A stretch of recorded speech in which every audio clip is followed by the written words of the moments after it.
അന്ന് കുറച്ച് ശ്രദ്ധിച്ചിരുന്നെങ്കിൽ കുറച്ച് മാർക്ക് ഉണ്ടാക്കായിരുന്നു. എടാ അന്നൊരു വാച്ച് കിട്ടിക്കൊണ്ടുപോയിരുന്നെങ്കിലില്ലേ സമയത്തിന് എക്സാം എഴുതി തീർക്കായിരുന്നു. ഞാൻ പറഞ്ഞാണ് അവനോട് 10:50 ബസ്സിന് പോയാൽ നമ്മൾ ലേറ്റ് ആവുമെന്ന് ഞാൻ പറഞ്ഞതാ. നമ്മൾ ഇങ്ങനെ പറയാറില്ലടാ, ഇങ്ങനെ നടന്നാ അങ്ങനെ നടക്കും, ഇങ്ങനെ ചെയ്തിരുന്നെങ്കിൽ അങ്ങനെ നടക്കുമായിരുന്നേനെ. ഇങ്ങനെ നമ്മൾ പറയുന്നതിനെയാണ് നമ്മൾ ഇഫ് ക്ലോസ് എന്ന് പറയുന്നത്. Hello hi, welcome back to Edupod and welcome back to another grammar video. ഇന്ന് നമ്മൾ നോക്കാൻ വേണ്ടി പോകുന്നത് ഇംഗ്ലീഷ് എക്സാം പേപ്പറുകളിൽ സ്ഥിരമായി വരാറുള്ള ഒരു അതിഥിയാണ് ഇഫ് ക്ലോസ്. കുറച്ച് ട്രിക്കിയാണ്. ഒരു 10 മിനിറ്റ് നിങ്ങൾ എനിക്ക് തരാണെന്നുണ്ടെങ്കിൽ ഒരു 2 മാർക്ക് ചുമ്മാ ഞാൻ മേടിച്ചു തരാം. സോ ഇഫ് ക്ലോസ് എന്ന് പറയുന്നതിലെ ഒരു കണ്ടീഷണൽ ക്ലോസ് ആണ്. അതായത് ഇങ്ങനെ നടന്നാൽ, ഒരു കണ്ടീഷൻ ഉണ്ട് അവിടെ, ഇങ്ങനെ നടന്നാൽ അങ്ങനെ നടക്കും, ഇങ്ങനെ ചെയ്തിരുന്നെങ്കിൽ അങ്ങനെ നടക്കുമായിരുന്നു, ഇങ്ങനെ പറയുന്നതിനാണ് നമ്മൾ ഇഫ് ക്ലോസ് എന്ന് പറയുന്നത്. സോ ഈ കണ്ടീഷണൽ ക്ലോസിനകത്ത് 2 കാര്യങ്ങൾ കാണാൻ വേണ്ടി പറ്റും. We can see if close and A main clause. ഈ 2 കാര്യങ്ങൾ മനസ്സിലായെങ്കിൽ മാത്രമേ ഇനി മുന്നിലേക്ക് മനസ്സിലാവുള്ളൂ. സോ ഈ ഒരു സെന്റൻസ് നിങ്ങൾ ഒരു എക്സാമ്പിൾ ആയിട്ട് എടുത്തോ. If you study hard you will crack the exam. ഇവിടെ 2 പാർട്ട് ഉണ്ട്. ഈ കോമക്ക് തൊട്ട് മുന്നിലുള്ള ഇഫ് വെച്ച് സ്റ്റാർട്ട് ചെയ്യുന്ന ഈ ഭാഗത്തിനെയാണ് നമ്മൾ ഇഫ് ക്ലോസ് എന്ന് വിളിക്കുന്നത്.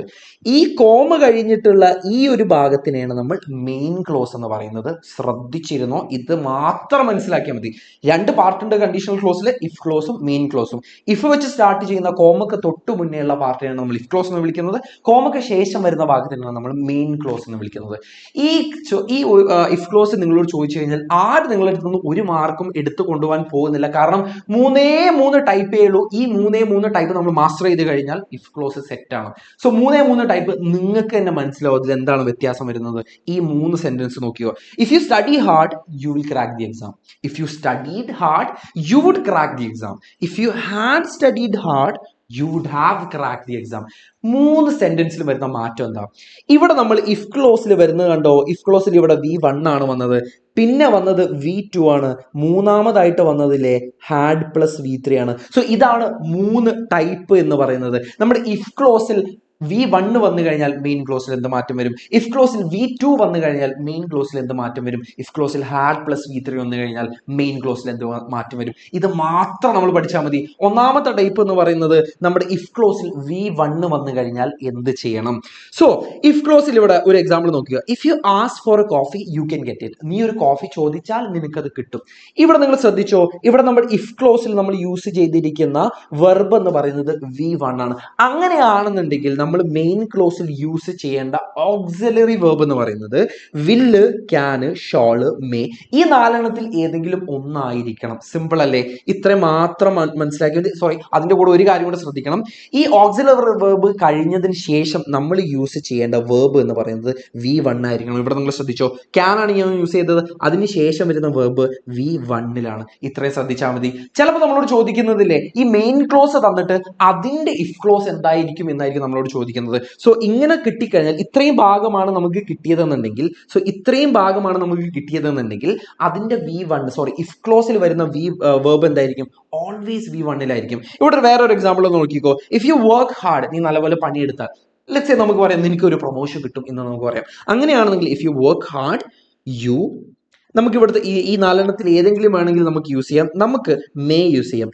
You may get promotion. You may get promotion. ഇവിടെ നിങ്ങൾ ശ്രദ്ധിച്ചോ, ഇവിടെ ഞാൻ യൂസ് ചെയ്തിരിക്കുന്ന വെർബ് V1 മെയിൻ ക്ലോസിൽ യൂസ് ചെയ്തിരിക്കുന്ന വെർബ് V1 രണ്ടാമത്തെ ടൈപ്പ് എന്ന് പറയുന്നത് നമ്മൾ ഇഫ് ക്ലോസിൽ നമ്മൾ യൂസ് ചെയ്തിരിക്കുന്നത് V2 ആണെങ്കിൽ. എക്സാമ്പിൾ നോക്കിക്കോ. If you ask for A coffee you could get it. നീ ഒരു കോഫി ചോദിച്ചിരുന്നെങ്കിൽ നിനക്കത് കിട്ടിയേനെ. ഇവിടെ നമ്മൾ ഇഫ് ക്ലോസിൽ യൂസ് ചെയ്തിരിക്കുന്ന വെർബ് എന്ന് പറയുന്നത് V2 അങ്ങനെയാണെന്നുണ്ടെങ്കിൽ നമ്മുടെ മെയിൻ ക്ലോസിൽ യൂസ് ചെയ്യേണ്ട ഓക്സിലറി വെർബ് എന്ന് പറയുന്നത് വുഡ്, കുഡ്, ഷുഡ്, മൈറ്റ്. ഈ 4 ഏതെങ്കിലും ഒന്നായിരിക്കണം. മാത്രമല്ല അവിടെ ശ്രദ്ധിക്കേണ്ട കാര്യം, ഇവിടെയും നമ്മൾ യൂസ് ചെയ്തിരിക്കുന്ന മെയിൻ ക്ലോസിൽ യൂസ് ചെയ്തിരിക്കുന്ന വെർബും V1 തന്നെയാണ്. ഇവിടെ ഗെറ്റ് ആണ്, ഗോട്ട് എന്നല്ല എഴുതിയത്. നമ്മൾ വുഡ്, കുഡ്, ഷുഡ്, മൈറ്റ് കഴിഞ്ഞിട്ട് നമ്മൾ എഴുതിയത് V1 തന്നെയാണ്. വേറൊരു എക്സാമ്പിൾ ഇവിടെ നോക്കിക്കോ. നമ്മൾ നേരത്തെ കണ്ട അതേ സെന്റൻസ് തന്നെ ഇവിടെ നമ്മൾ V2 ഇഫ് ക്ലോസിൽ നമ്മൾ V2 കൊടുത്തെന്ന് മാത്രമേ ഉള്ളൂ. ഇഫ് യു വർക്ക് ഹാർഡ്, ഇതെന്താ V2 നമ്മുടെ ഇഫ് ക്ലോസിലുള്ളത് V2 വെർബ് ഉള്ളത്. അങ്ങനെയാണെന്നുണ്ടെങ്കിൽ മെയിൻ ക്ലോസിൽ നമുക്ക് എന്താക്കി മാറ്റി എഴുതാം? യു. ഇവിടെ നമ്മൾ നേരത്തെ മേ ആണ് എഴുതിയത്, അതുകൊണ്ട് നമ്മുടെ ഇവിടെ മൈറ്റ് ആയിട്ട് മാറും. യു മൈറ്റ് ഗോട്ട് എന്നാണോ? ഗെറ്റ് എന്നാണ്. കാരണം നമുക്ക് വേണ്ടത് V1 ആണ്. യു മൈറ്റ് ഗെറ്റ് പ്രൊമോഷൻ എന്നുള്ളതായിട്ട് മാറും. മൂന്നാമത്തെ ടൈപ്പ് എന്ന് പറയുന്നത് ഹാഡ് പ്ലസ് V3 ആണ്. നമ്മുടെ ഇഫ് ക്ലോസിൽ നമ്മൾ ഹാഡ് പ്ലസ് V3 വന്നു കഴിഞ്ഞാൽ നമ്മുടെ മെയിൻ ക്ലോസിൽ എന്ത് മാറ്റം വരും? If you had ask for A coffee you could have got it. ഇവിടെ നമ്മൾ കണ്ടത് എന്താ? ഇഫ് ക്ലോസിൽ ഹാഡ് ആസ്ഡ് എന്നാണ് വന്നത്, ഹാഡ് പ്ലസ് V3 ആണ് വന്നത്. അങ്ങനെയാണെന്നുണ്ടെങ്കിൽ നമ്മൾ മെയിൻ ക്ലോസിൽ യൂസ് ചെയ്യേണ്ട ഓക്സിലറി വെർബ് എന്ന് പറയുന്നത് would have, could have, should have, might have എന്നുള്ളതായിരിക്കണം. മാത്രമല്ല ഇവിടെ ശ്രദ്ധിക്കേണ്ട കാര്യം എന്ന് പറയുന്നത് ഈ ഓക്സിലറി വെർബിന് ശേഷം നമ്മൾ മെയിൻ ക്ലോസിൽ യൂസ് ചെയ്യേണ്ട വെർബ് എന്ന് പറയുന്നത് V3 ആയിരിക്കണം. എക്സാമ്പിൾ വേണോ? നമ്മൾ നേരത്തെ കണ്ട അതേ സെന്റൻസ് തന്നെ. If you had worked hard, നീ നല്ലപോലെ പണിയെടുത്തിട്ടുണ്ടായിരുന്നെങ്കിൽ നിനക്ക് എന്ത് കിട്ടുമായിരുന്നു? U might have. നമ്മൾ നേരത്തെ മൈറ്റ് ആണ് യൂസ് ചെയ്തത്. ഇവിടെ ഹാഡ് പ്ലസ് V3 ആയതുകൊണ്ട് നമ്മൾ മൈറ്റ് ഹാവ് എന്നുള്ളതാണ് യൂസ് ചെയ്യുന്നത്. യു മൈറ്റ് ഹാവ് ഗോട്ട് എന്നുള്ളതാണ്, കാരണം നമുക്ക് ഇവിടെ V3 വേണം. You might have got promotion എന്നുള്ളതായിട്ട് മാറും. സോ ഈ മൂന്ന് ടൈപ്പേ ഉള്ളൂ, ഇങ്ങനെ വരുള്ളൂ. എത്ര ട്രിക്കി ആയിട്ട് ചോദിച്ചു കഴിഞ്ഞാലും ഈ 3 ഫോർമാറ്റ് നമുക്ക് അറിയാമെന്നുണ്ടെങ്കിൽ പുഷ്പം പോലെ ആ മാർക്ക് വാങ്ങിച്ചെടുക്കാം. എക്സാമ്പിൾ തന്നെ നമുക്ക് നോക്കാലോ. Complete the following sentence. അതിന് മുന്നേ ഞാനൊന്ന് സമ്മറൈസ് ചെയ്ത് തരാം. V1 നമ്മുടെ ഇഫ് ക്ലോസിൽ V1 എന്ന് കഴിഞ്ഞാൽ മെയിൻ ക്ലോസിൽ യൂസ് ചെയ്യേണ്ട ഓക്സിലറി വെർബ് എന്ന് പറയുന്നത് വില്ല്, ക്യാൻ, ഷോള്, മൈറ്റ്, മേ. അതിന്റെ കൂടെ വരേണ്ട വെർബ് എന്ന് പറയുന്നത് V1 ഇനി ഇഫ് ക്ലോസിൽ നമുക്ക് കിട്ടിയത് V2 ആണെന്നുണ്ടെങ്കിൽ മെയിൻ ക്ലോസിൽ വരുന്ന auxiliary verb would, could, should, might അതിന്റെ കൂടെയും വെർബിന്റെ ഫസ്റ്റ് ഫോമിലായിരിക്കും.